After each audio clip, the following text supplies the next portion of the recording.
along with our one of the beloved friend and student and friend Dr. Avnish Upadhyay.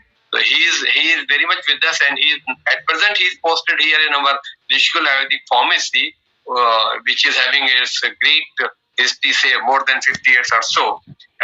Of course, he is having a great association with Patanjali Divya Pharmacy as a research worker, as a physician, as a product supervisor, manager, and he also did PhD. So he is going to inform us a lot of informations regarding this whole work, and also we are expecting a lot from him, as he has been a very close with the newer machines installed there in Divya Ayurvedic Pharmacy for tableting and for all the mixing, preparation, everything. So it will be a great evening today, as our great speakers are very much here and they are full of knowledge.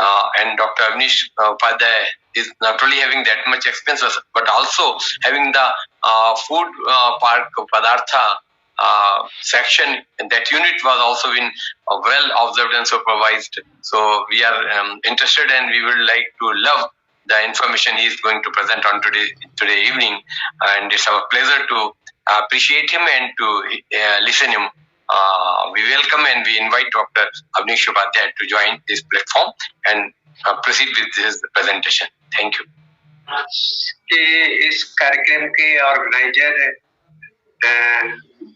Doctor Sharma sir और हमारे गुरु जो शिक्षक भी रहे हैं, और जब हमने कार्य स्टार्ट किया तब भी सर के ही रेफरेंस से हमें वो मौका मिल पाया जो अन्य लोगों को नहीं मिलता है। आचार्य जी के माइंड में जो पहला इम्प्रेशन डाला था वो हमारे पूज्य गुरुदेव जी ने ही डाला था। उसी के बाद पतंजलि दिव्य फार्मेसी जो हुआ करता था पहले, दिव्य फार्मेसी में अपार्ट फ्रॉम क्लिनिकल वर्क जो रिसर्च का, मैन्युफैक्चरिंग का और प्रोजेक्ट्स का मौका मिला, वो सर के ही बदौलत मिला, और उसके लिए मैं सर का बहुत बहुत आभार करता हूँ। और सर की वजह से ही बहुत उस समय के ज्ञानी लोग डॉक्टर विश्वजीत मुखर्जी और डॉक्टर बीडी शर्मा हुआ करते थे, उनके साथ कार्य करने का मौका मिला।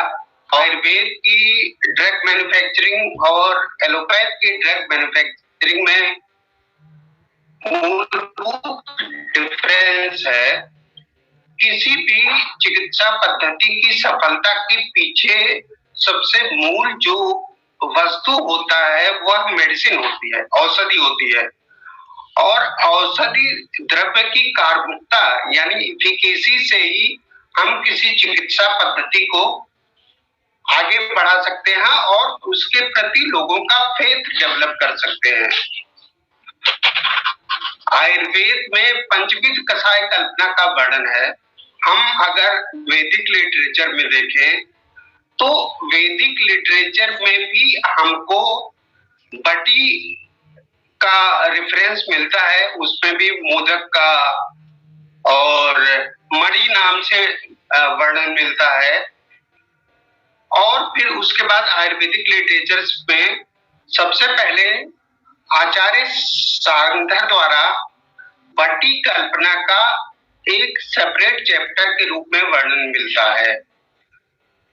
तो मूल उद्देश्य हमारा ये है किसी भी डोजेज फॉर्म को बनाने का कि वो डोज फॉर्म कार्बनिक हो, यानी कि इफिकेशियस हो, इजी टू टेक हो और इजी टू डिस्पेंस हो। तो हमारी जो बटी कल्पना है, टैबलेट फॉर्म है, उस रूप में सबसे ज्यादा सुटेबल, और आज के प्रेजेंट मार्केट के हिसाब से देखें तो प्रेजेंट मार्केट में भी जो डोजेज फॉर्म्स में बटी का शेयर है, टैबलेट का शेयर है, वो सबसे ज्यादा है।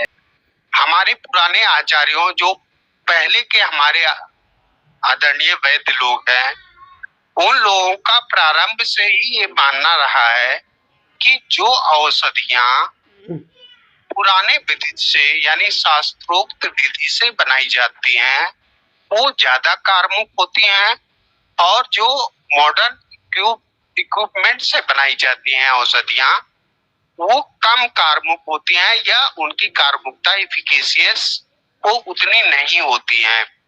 इस क्षेत्र में हम लोगों ने अनुसंधान भी प्रारंभ किया है कि एक हम जो ट्रेडिशनल मेथड है, ट्रेडिशनल मेथड से क्वाथ बना के उसका घन बना के ट्रेडिशनल मेथड से उसकी भावना देकर उसको ड्राई करके ग्रेन्यूल बना के और उसका हाथ से टेबलेट बनाना, और एक मॉडर्न विधि से बनाई गई जो औषधि है उसको बना के हम उन दोनों को क्लिनिकल ट्रायल करके किस तरह से उसकी वास्तव में क्या जो हमारे पुराने आचार्यों और पुराने वैद्यों का जो सोचना है कि हमारी जो औषधियां हैं टेबलेट फॉर्म्स हैं वो टेबलेट फॉर्म जो पुराने विधि से बनाई जाती हैं शास्त्रोक्त विधि से वो ज्यादा उत्तम है, एफिकेशियस है, या जो हमारी औषधियां मॉडर्न टेक्नोलॉजी से बन रही हैं वो उत्तम है।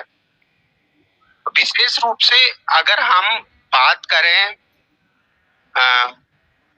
रोगी के हित की कि रोगी को लेने के लिए कौन सा फॉर्म सबसे ज्यादा इम्पोर्टेंट होता है, तो निसंदेह सभी पंचकषाय कल्पनाओं में टेबलेट फॉर्म जो होता है, टेबलेट फॉर्म सबसे ज्यादा बेहतर फॉर्म होता है, सबसे अच्छा पैलेटेबल होता है, इजी टू टेक होता है, और उसकी हम पोटेंसी को ज्यादा दिनों तक बरकरार रख सकते हैं।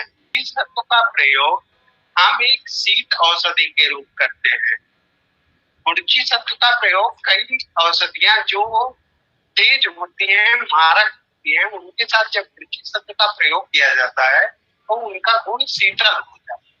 हाँ, नहीं सही कह रहे हैं आप। मैंने अक्सर त्रिभुवन कीर्ति रस या प्रवाल गोदंती के साथ जब गुड़ची सत्व डालते थे विशेष रूप से जीर्ण ज्वर में और थोड़ा सा रिजुविनेटिंग पॉइंट ऑफ व्यू से गुड़ची सत्य सत्वगुणो या अमृता सत्व को हम लोग एक रसायन के रूप में भी लेते थे। तो आपने सही कहा, उस समय ये रिजुविनेटर रहता है, और जो उसमें साथ में अगर वसनाव की प्रिपरेशन है चाहे संजीवनी हो या और हुआ तो उसके लिए वो एक काउंटरएक्ट करने के लिए उसके एक्सेस इफेक्ट को कम कर देता है। बहुत बहुत धन्यवाद डॉक्टर अवनीश जी।